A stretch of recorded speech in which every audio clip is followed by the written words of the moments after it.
Bismillahirrahmanirrahim. Alhamdulillahi rabbil alamin. Wabihi nasta'in ala umur dunya wad din. Wassalatu wassalamu ala asyrafil mursalin Sayyidina Muhammadin wa ala alihi wa sahbihi ajma'in. Amma ba'du. Assalamualaikum warahmatullahi wabarakatuh. Sidang pendengar Radio IKIM dirahmati oleh Allah Subhanahu wa taala. Bertemu lagi dengan saya Ali Zainal Abidin bin Abu Bakar Al-Hamid dalam rancangan Fiqhus Sirah yang diterbitkan oleh Al-Ustadz Syafiq Zulkifli.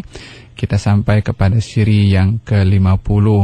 InsyaAllah akan kita perbincangkan melalui udara ini berkenaan dengan Ghazwatu Bani Al-Mustalik, peperangan melawan kepada Bani Al-Mustalik, atau dikenal juga peperangan ini dengan Ghazwatul Muraisi', yakni nama sebuah kawasan yang di kawasan itu ada air yang dinamakan Al-Muraisi', maka dinisbahkan dengan tempat.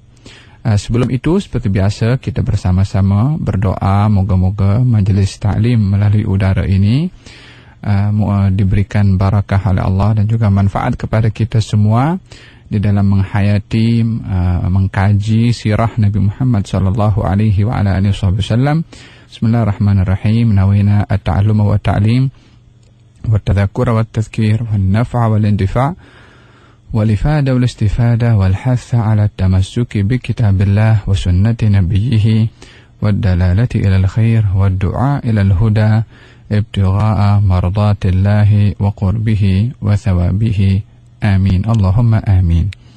Sidang pendengar yang dirahmati oleh Allah Subhanahu wa taala, peperangan yang dihadiri oleh baginda Rasulullah sallallahu alaihi wasallam, setiap peperangan itu mempunyai nama, dan kebanyakan nama yang menjadi nama kepada peperangan itu dinisbahkan kepada tempat berlakunya peperangan, atau kepada satu keadaan yang dengan keadaan itu dinisbahkan nama peperangan tersebut.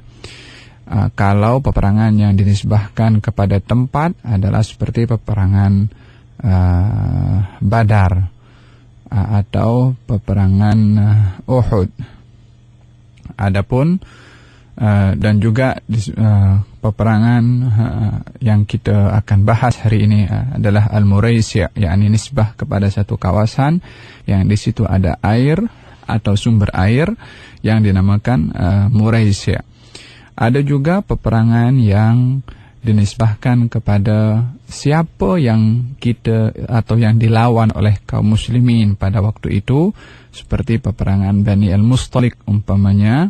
Dan juga ada peperangan yang dinisbahkan kepada satu keadaan yang sedang dilakukan oleh kaum muslimin pada waktu itu, seperti peperangan Khandaq atau peperangan Ahzab. Peperangan Khandaq artinya parit, oleh karena kaum muslimin pada waktu itu menggali satu galian yang lebar atau parit yang lebar untuk menjadi penghalang kepada kaum musyrikin memasuki kota Madinah. Maka peperangan itu juga dinisbahkan, dinamakan peperangan Khandaq atau peperangan parit, dinisbahkan kepada keadaan yang sedang dilakukan oleh kaum muslimin ketika menggali galian yang besar untuk menghalang kaum musyrikin. Peperangan pada kali ini, sedang pendengar Radio IKIM dirahmati oleh Allah Subhanahu wa taala, adalah peperangan yang dihadiri sendiri oleh baginda Rasulullah sallallahu alaihi wasallam, dan di dalam peperangan itu beberapa perkara telah terjadi setelah baginda kembali daripada peperangan tersebut, yang daripada perkara yang terjadi itu menunjukkan atau memberitahukan kepada kita akan beberapa pengajaran dan iktibar yang perlu kita ambil. Tapi sebelum kita memasuki kepada apa yang terjadi setelah baginda kembali daripada peperangan Bani Al-Mustalik itu, bersama-sama kita melihat apa yang dikatakan oleh Syekh Dr. Muhammad Said Ramadan Al-Buti berkenaan dengan peperangan Bani Al-Mustalik ini atau peperangan Al-Muraisi'. Kata Syekh Muhammad Said Ramadan Al-Buti, Semoga Allah Subhanahu wa taala memberikan manfaat kepada kita dengan ilmunya, menyampaikan bahwasanya diriwayatkan daripada Ibnu Ishaq, beliau menukil daripada kitab sirah Ibnu Ishaq yang menceritakan bahwasanya peperangan ini berlaku pada tahun ke-6 daripada hijrahnya Nabi Muhammad sallallahu alaihi wasallam, walaupun kata beliau yang lebih benar peperangan ini berlaku pada tahun ke-5 bertepatan pada bulan Sya'ban daripada hijrahnya Nabi Muhammad sallallahu alaihi wasallam. Beliau berpandangan bahwasanya peperangan ini berlaku pada tahun ke-5 atau lebih cenderung mengatakan bahwasanya peperangan Bani Al-Mustaliq ini berlaku pada tahun ke-5 daripada hijrahnya baginda Rasulullah sallallahu alaihi wasallam, bukan ke-6, disebabkan oleh kerana Sayyidina Sa'ad ibn Mu'adz hadir dalam peperangan ini dan mempunyai kisah Sa'ad ibn Mu'adz kepada peperangan Bani Al-Mustaliq dan juga kejadian yang berlaku setelah peperangan ini. Sementara peperangan Khandaq itu berlaku pada tahun ke-6 daripada hijrahnya baginda Rasulullah, dan pada tahun itu Sayyidina Sa'ad ibn Mu'adz meninggal dunia ketika kepungan yang dilakukan oleh kaum muslimin di Bani Al-Quraidah, yaitu kaum Yahudi Bani Quraidah. Dengan demikian, oleh kerana ada hubung kait antara Sa'ad ibn Mu'adz dan tahun ke-5 yang berlaku di dalamnya itu peristiwa peperangan Bani Mustaliq, yang ada di situ peran yang terjadi yang dihadiri oleh Sa'ad ibn Mu'adz sendiri, tentunya tidak mungkin Sa'ad ibn Mu'adz akan berada pada tahun yang ke-6 kalau peperangan itu berlaku pada tahun ke-6, sementara tahun ke-6 itu Sayyidina Sa'ad ibn Mu'adz sudah meninggal dunia setelah pengepungan kepada Yahudi Bani Quraidah. Beliau meninggal dunia disebabkan oleh kerana senjata atau panah yang mengenai kepada tubuh badannya daripada kaum musyrikin yang menghunuskan panahnya dan mengenai tubuh badan beliau. Beliau berdoa kepada Allah, ya Allah, jangan engkau matikan aku sehingga engkau tunjukkan kepada aku apa hukuman yang telah ditentukan kepada Yahudi Bani Quraidah, yaitu oleh kerana mereka berkhianat akan perjanjian mereka dengan Nabi Muhammad sallallahu alaihi wa ala alihi wa sahbihi wasallam. Itu insyaallah kita akan bahaskan bila mana tiba kepada tajuknya insyaallah. Kita terus sedang pendengar dikim dirahmati Allah Subhanahu wa taala kepada sebab berlakunya peperangan Bani Al-Mustaliq ini atau peperangan Al-Muraisa, yaitu kata Syekh Muhammad Sa'id Ramadan Al-Buti mengatakan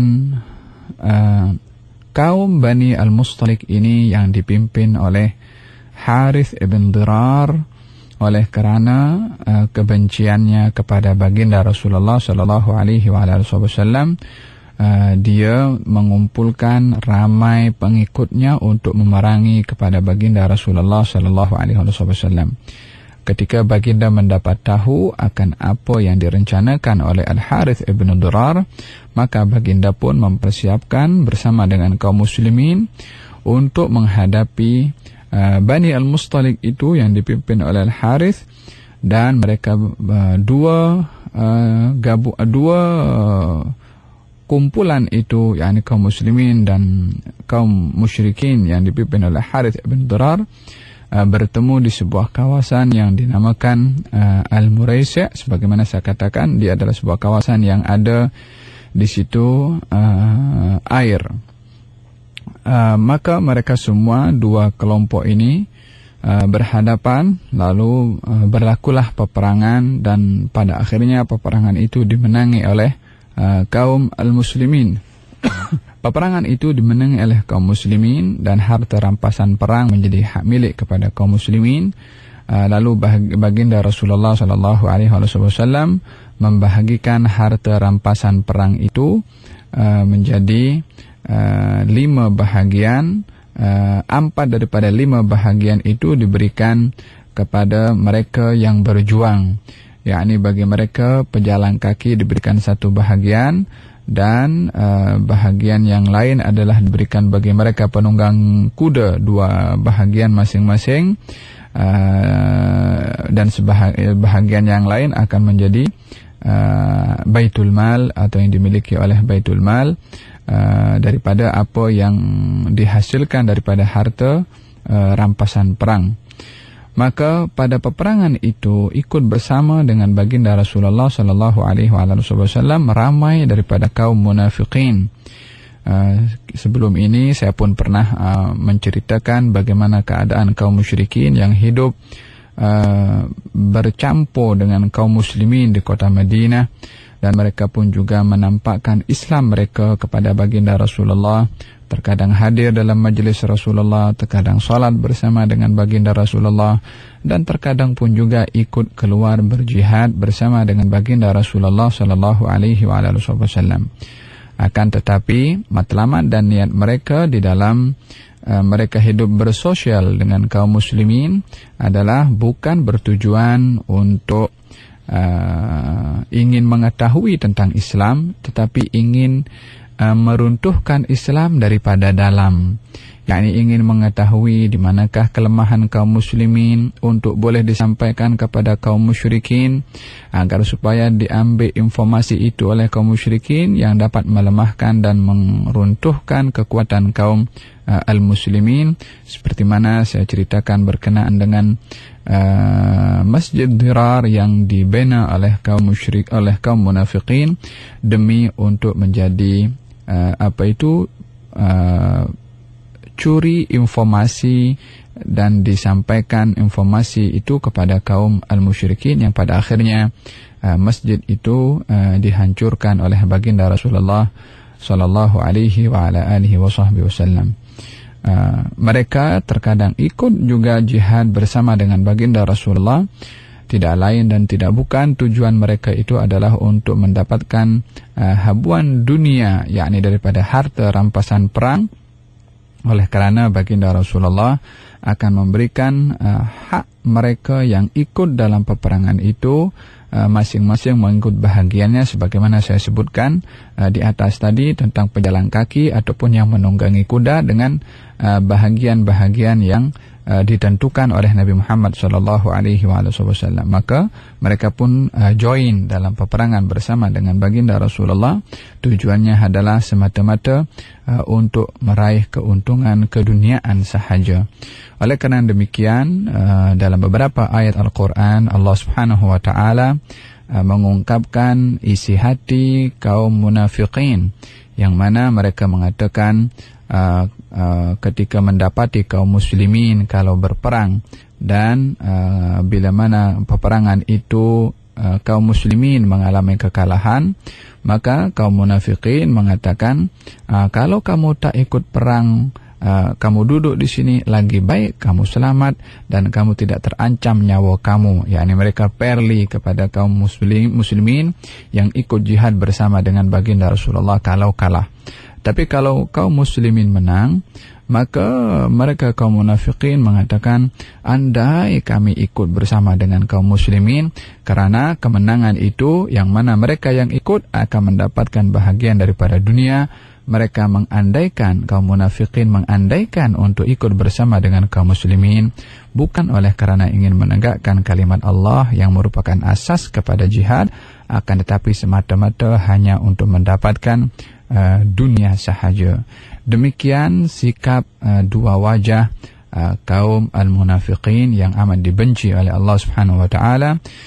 Dalam Al-Quran Allah menisbahkan bahwasanya kaum munafiqin ini fid darkil asfali minan nar, yakni ad-darkil asfal, yakni peringkat terendah daripada neraka, yakni terendah itu bukan ringan tapi terdalam azabnya itu bagi kaum munafiqin, oleh kerana mereka itu mempunyai dua wajah, yakni menyimpan kekufuran dan menampakkan keislaman.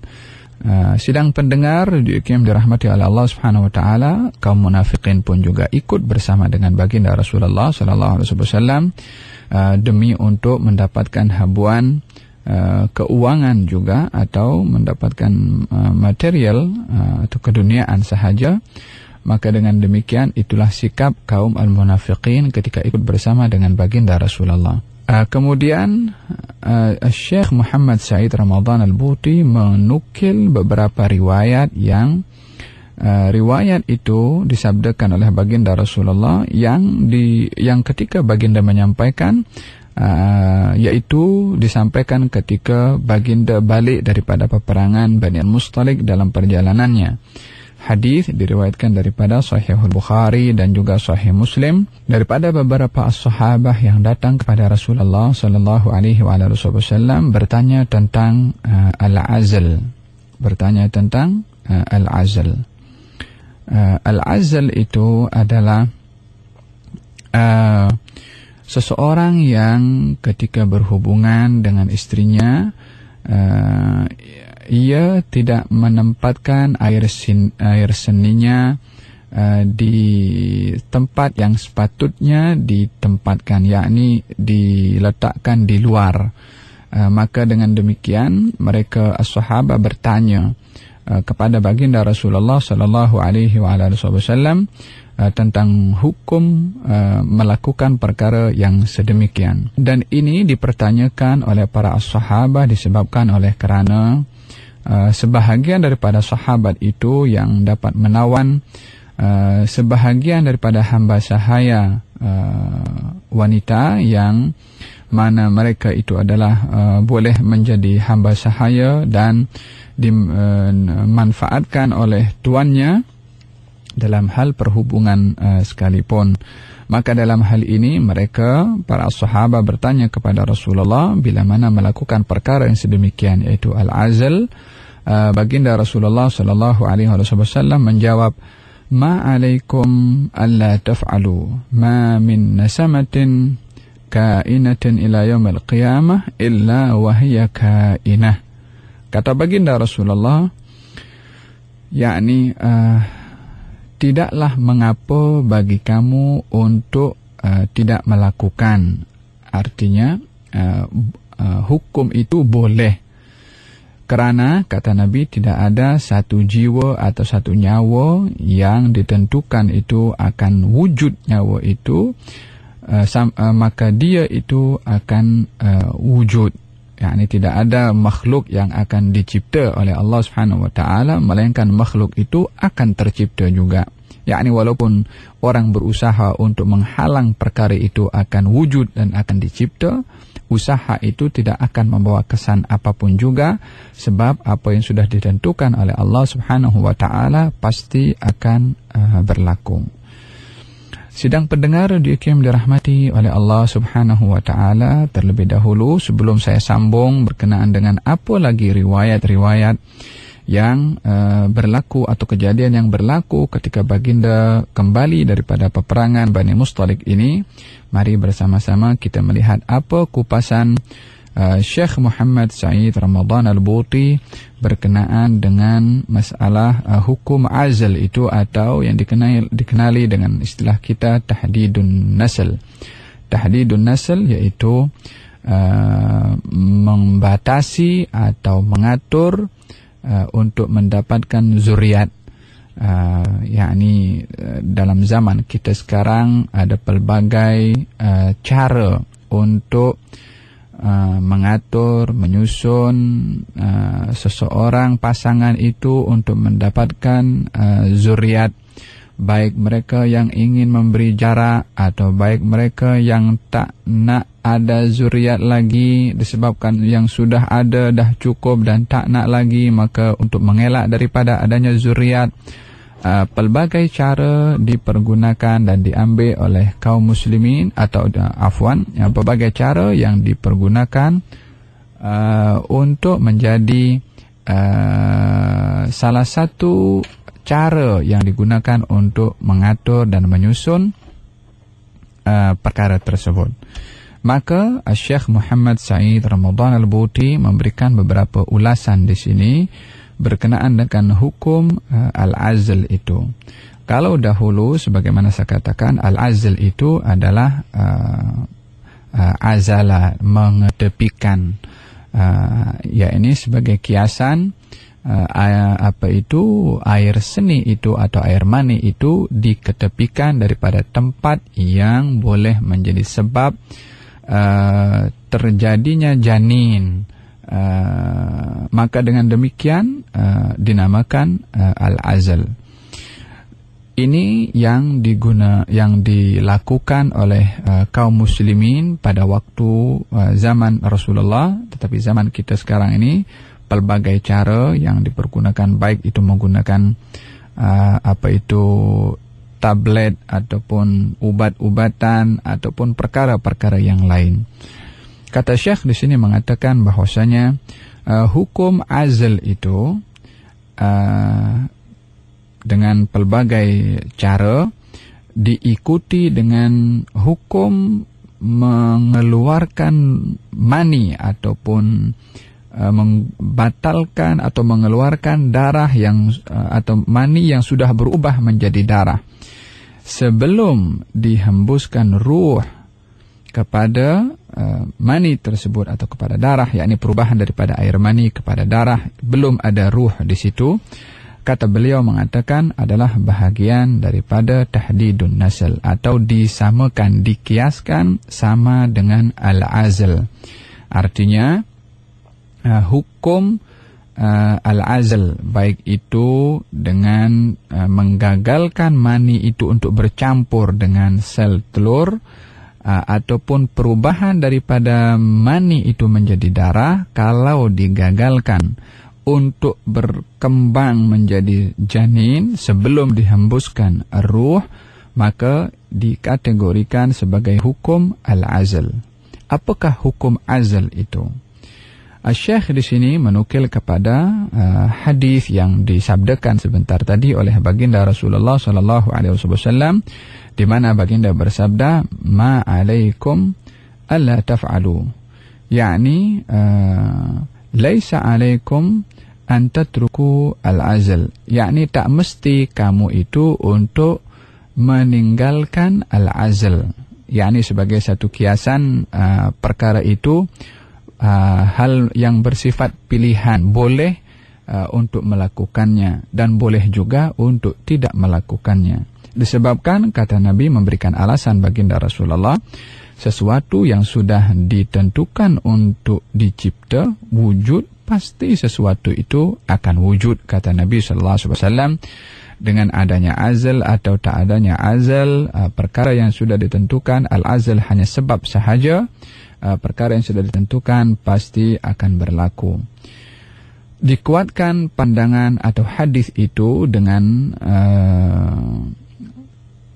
hadis yang lain juga, yang hadis itu dinisbahkan kepada sahabat Nabi SAW, tetapi akan mempunyai hukum marfu', yakni mempunyai hukum sama dengan hadis yang disabdakan oleh baginda Rasulullah, bila mana perkara itu dilakukan dan diiktiraf oleh Nabi Muhammad SAW, walaupun yang berkata itu adalah sahabat. Hadis yang disandarkan kepada sahabat namanya hadis mauquf. Tapi bila mana hadis itu ada hubung kait dengan baginda Rasulullah, maka hadis itu adalah naik taraf menjadi hukum marfu'. Itu hadis yang disandarkan kepada baginda Rasulullah sallallahu alaihi wa alihi wasallam. Yaitu hadis yang diriwayatkan dalam Sahih Bukhari dan juga Sahih Muslim juga daripada Sayyidina Jabir radhiyallahu anhu qala, kunna na'zilu ala ahdi Rasulillah sallallahu alaihi wa alihi wasallam wal Qur'anu yanzil. Kami melakukan azal, yakni sebagaimana saya tafsirkan tadi, di zaman Rasulullah sallallahu alaihi wasallam, sementara Al-Qur'an itu turun.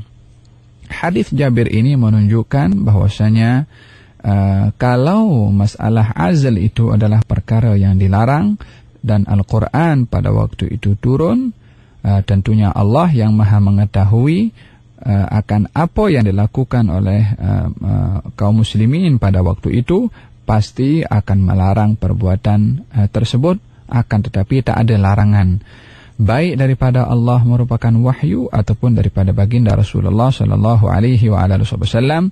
Maka dengan demikian, kata Syekh Muhammad Said Ramadan Al-Buti, ia berkata mengikut pandangan jumhur para ulama ahli sunnah wal jamaah, berpandangan jawaz mumarasatil azli, boleh untuk melakukan azl itu. Hanya walakinnahum, akan tetapi mereka para ulama atau jumhur para ulama itu memberikan syarat diperbolehkannya azl, yaitu muwafaqataz zaujah, yakni persetujuan daripada istri. Persetujuan ini adalah diambil sebelum al-azl itu dilakukan, yakni agar supaya untuk mengelak daripada perkara yang tidak disukai oleh istri yang dilakukan oleh suami, sehingga dalam hal ini mendatangkan perkara yang mudarat atau yang tidak disukai oleh istri adalah mesti dielakkan oleh suami. Ini syarat yang ditetapkan kepada mereka yang ingin melakukan azl. Hanya saja, kata mereka juga para ulama juga, makruh melakukan azl bila mana sebabnya itu adalah khawatir tak boleh bagi makan, atau khawatir dirinya itu miskin, tak boleh beri makan kepada anak-anaknya, maka dia tak nak ada zuriat ataupun anak, disebabkan oleh kerana dia takut tak dapat memberikan nafkah. Makruh, kata pandangan ulama jumhur. Kalau kita merujuk dalam Al-Quranul Karim, sidang pendengar yang dirahmati oleh Allah Subhanahu wa taala, Allah berfirman dua ayat yang mirip tapi tak sama, yaitu wala taqtulu auladakum khasyata imlaq. Jangan kamu bunuh anak-anak kamu karena kamu takut tak mampu nak beri nafkah kepada mereka. Kemudian nahnu narzuqukum wa iyyahum, kami yang akan bagi rezeki kepada kamu dan juga kepada mereka. Kamu di sini adalah orang tua, mereka adalah anak-anak atau zuriat yang akan dilahirkan melalui perkahwinan orang tua itu. Jaminan untuk diberi rezeki itu dari Allah bukan hanya kepada orang tuanya, tetapi kepada zuriat yang akan dilahirkan kemudian. Nahnu, kami Allah akan bagi rezeki kepada kamu dan kepada mereka. Dalam ayat yang lain Allah berfirman, wala taqtulu auladakum min imlaq, jangan kamu bunuh anak-anak kamu min imlaq, disebabkan oleh kerana kamu miskin. Yang tadi khasyata imlaq, karena kamu takut miskin. Dalam yang ini, ayat ini, jangan kamu bunuh anak-anak kamu sebab kamu miskin, sebab kamu tak mampu nak bagi nafkah. Nahnu narzuquhum wa iyyakum, kami Allah bagi rezeki kepada mereka dan kamu. Saya ulangi lagi, sidang pendengar yang dirahmati oleh Allah Subhanahu wa taala. Ayat yang pertama tadi, jangan kamu bunuh anak-anak kamu karena kamu takut miskin, takut tak mampu. Maka kekhawatiran ini adalah kembali kepada orang tua yang khawatir tak mampu bagi nafkah. Maka Allah bagi jawaban, kami akan bagi rezeki kepada kamu dan juga kepada mereka. yakni kepada kamu orang tua yang takut kepada miskin, aku yang akan bagi kepada kamu rezeki. Bahkan bukan kamu saja, tapi mereka juga, yakni kepada zuriat yang akan dilahirkan oleh orang tuanya itu. Yang kedua, jangan kamu bunuh anak-anak kamu sebab kamu miskin. Keadaannya adalah memang miskin. Jangan kamu bunuh anak-anak kamu karena kamu miskin. Nahnu narzuquhum, kami akan bagi rezeki kepada anak-anak kamu itu, walaupun kamu miskin, dan kamu pun juga aku bagi rezeki kepada kamu. Di balik keadaan ayat itu oleh Allah Subhanahu wa taala untuk memberikan satu jaminan kepada mereka yang takut miskin, kata Allah, jangan takut miskin. Adapun mereka yang dalam keadaan miskin, jangan kemiskinan itu menjadi sebab kamu bunuh kepada anak-anak kamu. Kedua-duanya itu dilarang oleh Allah Subhanahu wa ta'ala untuk membunuh anak-anak karena khawatir tak mampu. Kekhawatiran itu adalah kepada sesuatu yang masih belum berlaku kepada mereka, hanya khawatir sahaja. Adapun yang kedua, min imlak, keadaannya memang pun juga miskin, tetap juga tak dibolehkan untuk membunuh kepada anak-anak, sebab kemiskinan itu bukan menjadi penghalang ataupun bukan menjadi sebab memperbolehkan membunuh, karena yang akan bagi rezeki bukan kita. Keadaan kita pun apapun juga yang bagi rezeki bukan kita, melainkan Allah Subhanahu wa ta'ala. Sidang pendengar radio yang dirahmati oleh Allah Subhanahu wa ta'ala, cukup indah dan cantik ayat Quranul Karim yang menunjukkan jaminan Allah Subhanahu wa ta'ala akan rezeki yang diberikan oleh Allah bukan hanya kepada kita yang masih hidup, bahkan generasi yang akan dilahirkan daripada pasangan orang yang sudah berkahwin itu, jaminan rezekinya sudah Allah jamin. Maka tak adalah orang itu akan orang beriman akan mempunyai kerisauan kepada jaminan yang menjamin itu adalah yang Maha Kuasa, Maha Kaya, Maha Jujur, dan Maha tidak pernah sekalipun mengingkari kepada janjinya. Bagi orang yang beriman akan pasrah dan bertawakal kepada Allah Subhanahu wa ta'ala, dan tidak menjadikan alasan ekonomi adalah menjadi sebab untuk dia membunuh kepada anak-anaknya, ataupun takut mempunyai anak tak mampu untuk memberi nafkah kepada mereka. Perkara sedemikian adalah menyentuh kepada hal tawakal kita, keimanan kita, dan pasrah kita kepada Allah Subhanahu wa ta'ala. Moga-moga Allah berikan kepada kita kamal iman, kesempurnaan iman, kamal tawakkul ala Allah, dan kesempurnaan bertawakal kepada Allah, dan diberikan rezeki yang halal, yang barakah insyaAllah. Pandangan yang kedua, sidang pendengar radio yang dirahmati oleh Allah Subhanahu wa ta'ala, adalah pandangan daripada Ibnu Hazmin yang mengatakan bahwasanya haram seseorang itu melakukan azal. Ini pandangan Ibnu Hazm yang bertentangan dengan pandangan jumhur, akan tetapi Ibn Hazm mempunyai pandangan sendiri dan hujjah tersendiri, yaitu berdalilkan kepada hadis yang juga ada dalam Sahih Muslim, yaitu baginda Rasulullah ketika ditanya tentang hukum azal, baginda menjawab, dzalikal wa'dul khafi. Hukum azal itu adalah pengebumian tersembunyi atau yang rahasia, yakni karena memanglah kan masih belum wujud, belum ada janin, belum ada apa, tapi mengelakkan daripada perkara itu berlaku, itu adalah merupakan pengebumian yang tersembunyi ataupun yang rahasia. Sebagai satu kiasan akan perkara itu adalah tidak diperbolehkan. Maka dengan demikian ada dua pandangan berkenaan dengan masalah hukum azal itu, antara pandangan jumhurul ulama dan juga pandangan Ibn Hazm. Lalu bagaimana kita nak mengetahui sejauh mana pandangan yang mengatakan boleh dan pandangan yang mengatakan tak boleh, sementara yang mengatakan boleh dalilnya ada dalam Sahih Bukhari dan Muslim, yang mengatakan tak boleh pun juga dalilnya ada dalam Sahih Muslim. Lalu yang mana satu yang lebih tepat daripada pandangan ini? Untuk kita mengetahui, insyaAllah kita dengar pada siri yang akan datang insyaAllah berkenaan dengan hukum azal itu, untuk kita tahu apa pandangan ulama daripada dua pandangan yang berbeza ini. Karena waktu sudah mengejar kepada kita, insyaAllah kita sambung kelas kita pada siri yang akan datang. Wabillahi taufiq wal hidayah. Wassalamualaikum warahmatullahi wabarakatuh.